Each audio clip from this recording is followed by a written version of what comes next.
Hey, what's up? I'm Dan Fradenburgh again, and this is for realestateisascam.com. And I'm going through a few different topics to basically address if you think that real estate is a scam. And there are definitely very scammy features about it, and there are people who are doing real estate scams.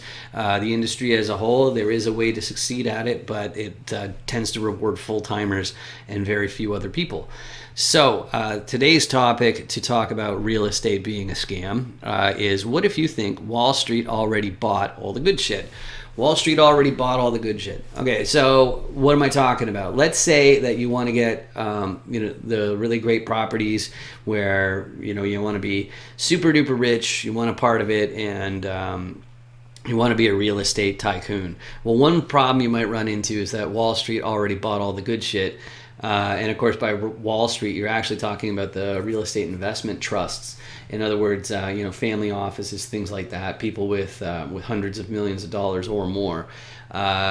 Basically, they end up scooping up all these properties. But the main thing that I didn't understand when I was just the CTO of a bank, a real estate investment firm, that was just scooping up houses and making up, months worth of salary for me. They do it in a single deal.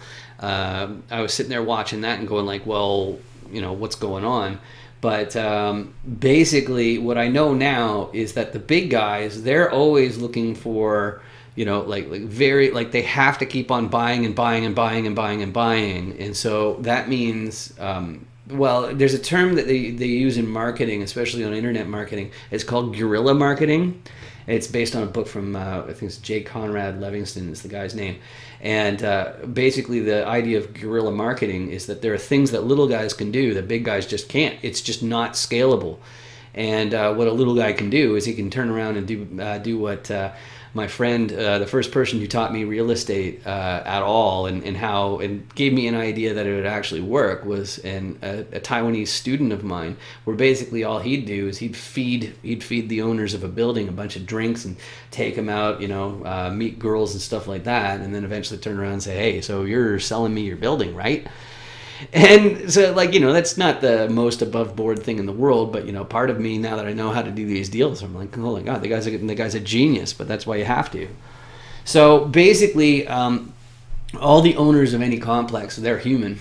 And so as a result, they have the same sort of wants and needs as anybody else. So as long as you talk to them, hang out with them, and then make sure they know that the second that they're looking to sell, you've got an army of people who are willing to buy. And that's exactly what I've been doing the last few years. And so basically the problem is well, are there any more good properties to pick up? And the answer is yes, absolutely. But if you end up going right downtown and finding the nicest looking buildings and all that kind of stuff, it doesn't mean that just because it's a nice building doesn't even mean it's a good business. And just because you've got somebody who's worth millions upon millions of dollars who can front this investment, well, what happens if they back out? If they back out and you have to replace them with more money, or everybody ends up losing because of it, how screwed are you? So you can't really put all your eggs in one basket. And I failed to mention that in the the video two videos ago about all this shit is a house of cards, but that's definitely one of them. But so basically what I'm trying to tell you, though, is that Wall Street has not already bought all the good shit. And basically, even if I say the term Wall Street, it's like, okay, how often does Wall Street have a good reputation when it comes to investors in general? And it's like, oh, yeah, hey, so there's a big publicly traded company that doesn't give a shit about you, your tenants, or anything. They want to buy this building, and then somebody who's actually okay and looks like they have a good work ethic and they'll take care of your tenants. You're not just going to hang all your tenants out to dry. That's the thing to think about. It's obviously the seller's going to make decisions based on lots of things, and not just who can pay the most for it. So that's something to think about. So Wall Street already bought all the good shit? Yeah, not really. There's still lots of stuff Of course, there's also the distressed issue, which is that, if it's a distressed property because, maybe there was a divorce or a death in the family, medical emergency, regardless of what the reason is,